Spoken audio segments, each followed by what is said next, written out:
বিরোধী কাজ করছে। এই কথাগুলো খুব পরিচিত বলে মনে হচ্ছে না? এই একই কথা আজকের গাজী গোলাম মোস্তফারা বলে না? গাজী গোলাম মোস্তফার আরো অনেক গুণ ছিল। সে রেড ক্রসের একটা অ্যাম্বুলেন্সে ব্যক্তিগত অস্ত্রধারীদের নিয়ে ঘুরতো ঢাকা শহরে। এই অ্যাম্বুলেন্স করে মেজর ডালিম এবং তার স্ত্রী মিম্মিকে হত্যার উদ্দেশ্যে অপহরণ করে এই গাজী গোলাম মোস্তফা।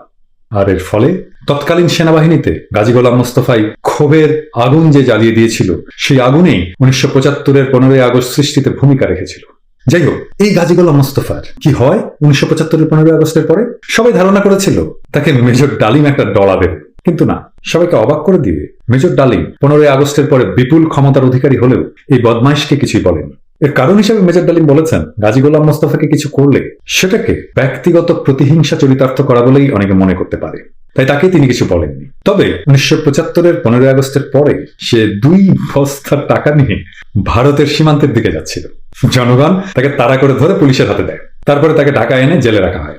এরপর তাকে কোর্ট মার্শাল করে 10 বছরের কারাদণ্ড দেওয়া হয়। সে 5 বছরের কম সময় কারাদণ্ড ভোগ করার পরে জিয়াউর রহমান 1980 সালের 28শে মার্চ তাকে মুক্তি দেন। মুক্তি পেয়ে আজমির শরীফ যাবে বলে সে সপরিবারে ভারতে যায়। আহা, কি ধার্মিক